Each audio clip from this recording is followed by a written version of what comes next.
পাক গুপ্তচর সন্দেহে এক যুবককে শিলিগুড়ি থেকে গ্রেফতার করল পুলিশ। আদপে বিহারের চম্পারণ জেলার বাসিন্দা ওই যুবক। ধৃতের নাম গুড্ডু কুমার। রাজ্য পুলিশের এসটিএফ বুধবার নিউ জলপাইগুড়ি থানার অন্তর্গত ভারতনগর এলাকা থেকে তাকে গ্রেফতার করে। এদিন জলপাইগুড়ি আদালতে তাকে তোলা হয়েছিল। এদিকে এই ঘটনায় আর কেউ জড়িত রয়েছে কিনা তা খতিয়ে দেখছে পুলিশ। ওই যুবক আইএসআই এজেন্ট হিসেবে কাজ করত বলেই অভিযোগ। তবে সে পাকিস্তানের তথ্য পাচার করত কিনা আর কারা তার সঙ্গে যুক্ত ছিল, কতদূর জাল বিছিয়েছিল সে, তাও খতিয়ে দেখা হচ্ছে।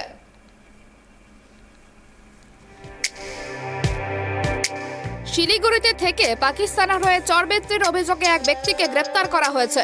গ্রেপ্তার করেছে রাজ্য পুলিশের এসটিএফ। ওই বাসিন্দা বিহারের বাসিন্দা বলেই পুলিশ সূত্রে জানা গিয়েছে। এসটিএফ সূত্রে খবর, ভারতীয় সেনার বেশ কিছু তথ্য জোগাড় করে পাকিস্তানে পাঠাতো ওই ব্যক্তি। গোপন সূত্রে খবর পেয়ে বুধবার ওই ব্যক্তিকে গ্রেপ্তার করেছে এসটিএফ। ধৃতকে এদিন জলপাইগুড়ি আদালতে তোলা হয়। আদালতে ধৃতের 14 দিনের পুলিশি হেফাজতের নির্দেশ দিয়েছে। এসটিএফ সূত্রে জানা গিয়েছে, ধৃত গুড্ডু কুমার নামে ওই ব্যক্তি বিহারের চম্পারণ জেলার বাসিন্দা। একসময় সে বেসরকারি শিক্ষক হিসেবেই কাজ করত। এরপর শিলিগুড়িতে চলে এসে এখানেই প্রায় 2 বছর ধরে রয়েছে। শিলিগুড়িতে বাড়ি ভাড়া নিয়ে থাকতো সে, এবং কারোর যাতে কোনো সন্দেহ না হয় সেই কারণেই টোটো চালকের পেশা বেছে নিয়েছিল অভিযুক্ত গুড্ডু। টোটো নিয়ে শহর ও আশেপাশের বিভিন্ন এলাকায় তার আসা যাওয়া ছিল। এসটিএফ গোয়েন্দা সূত্রে জানা গিয়েছে, শিলিগুড়ি সহ আশেপাশের সেনাবাহিনীর ক্যাম্পে বেশ কিছু তথ্য ইতিমধ্যেই সে পাকিস্তানে পাঠিয়েছে।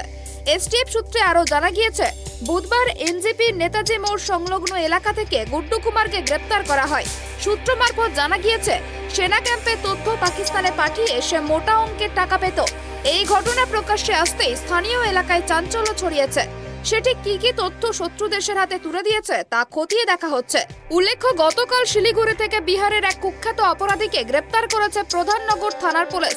পুলিশ জানিয়েছে, বিহারের ডেপুটি কালেক্টর হিসেবে নিজেকে পরিচয় দিত অভিযুক্ত রাজ পান্ডে। শিলিগুড়ি শহরের নীলবাতি লাগানো গাড়ি নিয়ে নিয়মিত যাতায়াত করত সে। আবগারির লাইসেন্স পাইয়ে দেওয়ার নাম করে 7 লক্ষ টাকা প্রতারণার অভিযোগও রয়েছে তার বিরুদ্ধে। পুলিশ তাকে গ্রেপ্তার করতে গেলে বন্দুক উঁচিয়ে হুমকি দিতে থাকেন। ধস্তাধস্তিতে এক পুলিশ কর্মীর গুলিও লাগে। সুরজিৎদের রিপোর্ট, শিলিগুড়ি ট্রাইব টিভি।